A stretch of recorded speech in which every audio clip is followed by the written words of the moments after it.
Gérard Filoche, ancien inspecteur du travail, membre de la gauche démocratique et sociale. Bonsoir Gérard Filoche, merci d'être avec nous sur RT France. Est-ce que clairement on peut parler ici d'un passage en force? On sait que le gouvernement ne s'est pas du tout entendu avec les syndicats et finalement ça entre en vigueur demain, en tout cas la première partie de cette réforme. C'est une tuerie. Les gens ne voient pas encore, mais dans 15 jours ou un mois, quand il va avoir les indemnités, ils vont perdre les uns 25%, 30%. Ça va être un massacre du point de vue des chômeurs. En gros, Macron a décidé de mettre fin à l'assurance chômage, de étatiser la prise en main du chômage et de retirer en gros 3,5 milliards aux chômeurs pour d'autres budgets. Voilà. J'ai entendu qu'il faisait une guerre de l'espace. Là, il a placé 3 milliards. Alors, l'assurance chômage, il faut savoir, ça ne dépendait pas du tout de ceux qui payent des impôts. C'était pas des imposables. C'était une cotisation comme une assurance. Le patron mettait une part, le salarié mettait une part, et elle était équilibrée. J'insiste sur cet aspect parce que on croit qu'elle l'était pas. Mais la moitié des chômeurs déjà ne touchaient pas d'indemnité. Et ceux qui touchaient, ils auraient parfaitement pu continuer à la toucher, même en l'augmentant, parce qu'il y avait de l'argent dans les caisses. Mais alors quel but? Pourquoi urgence à réformer sur ce point les retraites? On nous dit bon, c'est l'équilibre, mais là, en l'espèce, on a du mal. Quand tout le monde comprendra le machiavélisme de Macron pour détruire l'ensemble de la protection sociale, ce sera clair. Jusqu'à présent, les gens ont encore des doutes. Oh, il n'osera pas, il y a toujours des médecins et tout ça. Mais il tue la sécurité sociale dans son ensemble.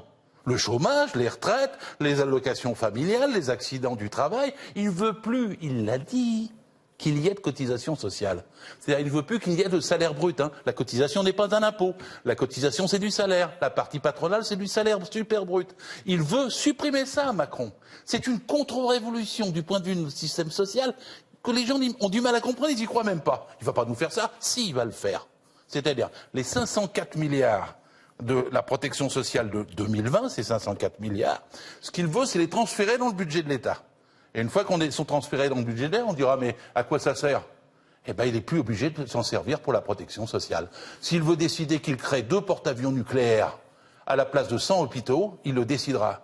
Tandis qu'avec le système actuel de budget séparé, il ne peut pas. Quand le budget est séparé, la cotisation est préaffectée, elle est affectée pour le chômage, pour la maladie, pour la retraite. Ça ne sera plus le cas. Alors vous dites, il pourra l'utiliser autrement. Vous me permettez une seconde? Oui, allez-y, je vous en prie. Sur le fait que l'assurance chômage était équilibrée, parce que les gens ne comprennent pas toujours facilement le problème. À quoi servait l'argent alors s'il y avait de l'argent en trop? À faire la formation, à faire fonctionner Pôle emploi, etc., sur le budget des indemnités. C'est comme si quand vous avez une assurance automobile, alors vous avez un accident automobile, vous allez voir votre assureur, vous dites remboursez-moi, c'est l'équivalent du chômage si vous voulez, et puis l'assureur dire non, j'ai utilisé l'argent pour faire les ronds-points, pour faire les feux rouges, pour faire les bretelles de l'autoroute, j'ai plus d'argent pour vous rembourser pour votre voiture. C'était comme ça que ça fonctionnait pour pomper l'argent des chômeurs.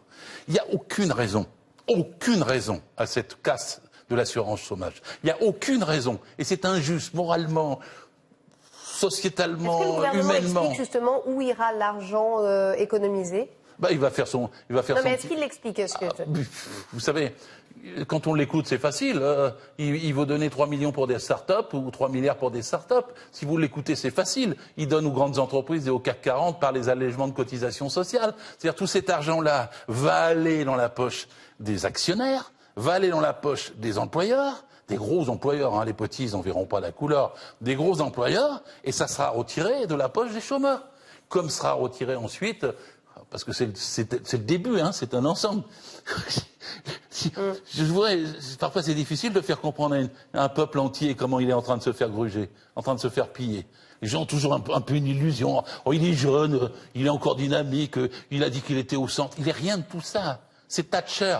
C'est la destruction complète de 70 ans d'histoire de notre pays et la casse de l'assurance chômage avec une baisse des indemnités, avec des difficultés pour pouvoir les toucher, avec des contrôles. Allez voir le film de Ken Loach qui s'appelle Daniel Blake, Moi, Daniel Blake, et vous comprendrez ce qui nous attend.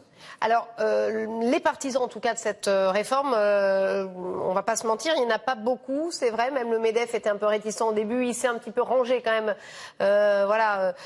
autour du gouvernement, en soutien du gouvernement, en espérant que ça créerait de l'emploi. En tout cas, les partisans nous expliquent que cette réforme a été menée en Allemagne il y a 10 ans et que le chômage a reculé.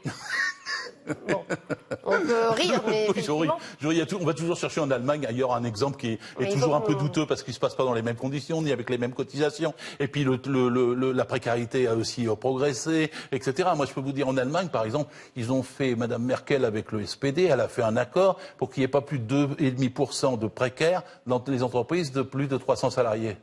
Pourquoi Macron il n'a pas des idées là-dessus? Il fera pas pareil ici. Toutes les mauvaises idées, on va les chercher ailleurs, et toutes les bonnes idées, on n'en parle pas. Non, je crois que c'est. Vous ne croyez pas du tout à ce que le chômage puisse baisser avec cette pas du tout, pas une seule seconde. Nous avons pas du tout.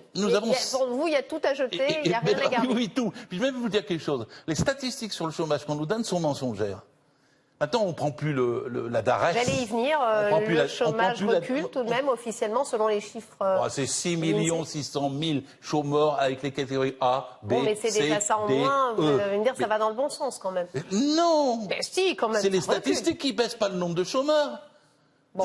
Parce que vous prenez d'autres moyens pour les compter. Vous dites, le compte n'est pas pareil. Madame Thatcher, elle avait modifié 27 fois la comptabilité du chômage. Macron, il est déjà à la 2e.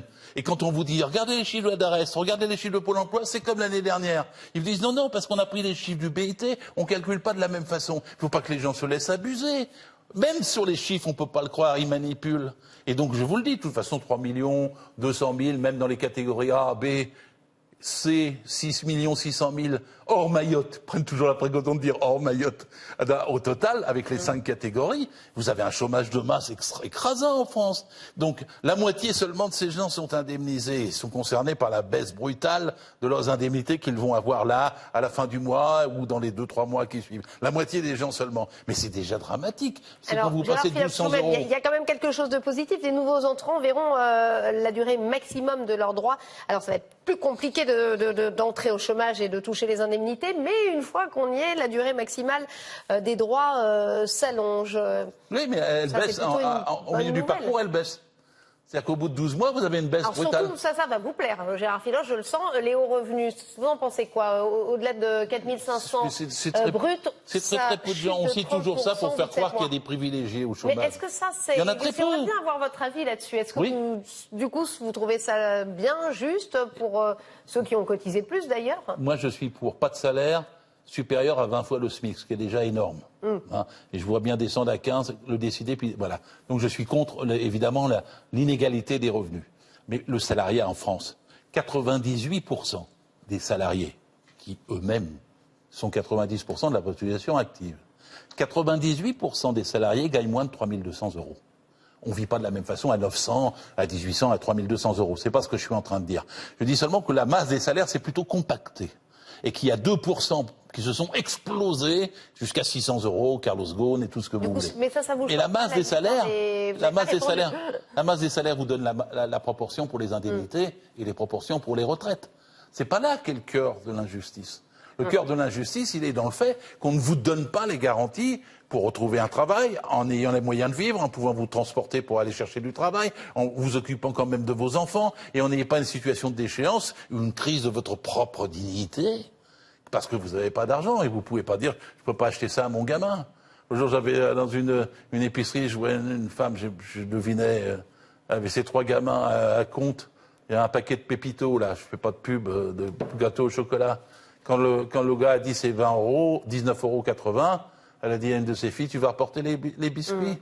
Bon, c'est ça qui va arriver à des millions de chômeurs. Le système bonus-malus pour tenter d'éviter la précarité, on rappelle, c'est sur 7 secteurs, notamment l'hôtellerie.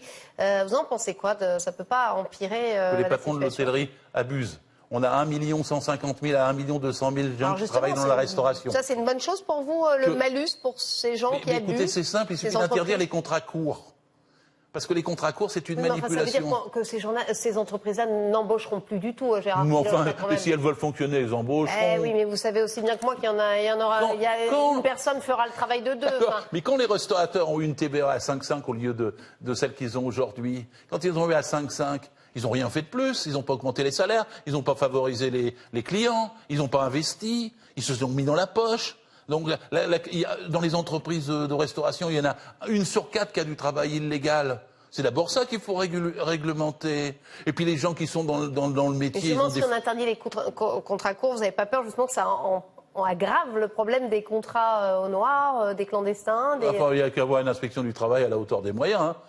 Moi, j'ai été 30 ans inspecteur du travail. Quand je faisais une soirée restaurant, c'était pas un amusement. On faisait 25 restaurants dans la soirée et on savait, hélas, qu'on allait trouver 1 sur 4 qui avait des travails clandestins dans le fond. Et c'est pas normal. On peut pas, si on est une société civilisée, qu'on donne des tas de choses pour la réglementation, on en fait pour ça. Et donc on en fait pour les salariés, pour le droit. On supprime les contrats courts, ça n'existait pas avant. Pourquoi maintenant ça existe? Jamais la France n'a été aussi riche. Alors il y a 20 ans, on n'avait pas besoin de tous ces contrats courts. Pourquoi maintenant on serait abondant avec des contrats courts et pourquoi maintenant on cognerait sur les chômeurs comme on est à l'heure actuelle? Il faut au contraire redistribuer les richesses. Il faut au contraire redistribuer le travail, réduire la durée du travail. Il faut donner des droits à ceux qui produisent les richesses, pas à ceux qui les pillent. Merci Gérard Filoche d'avoir été avec nous.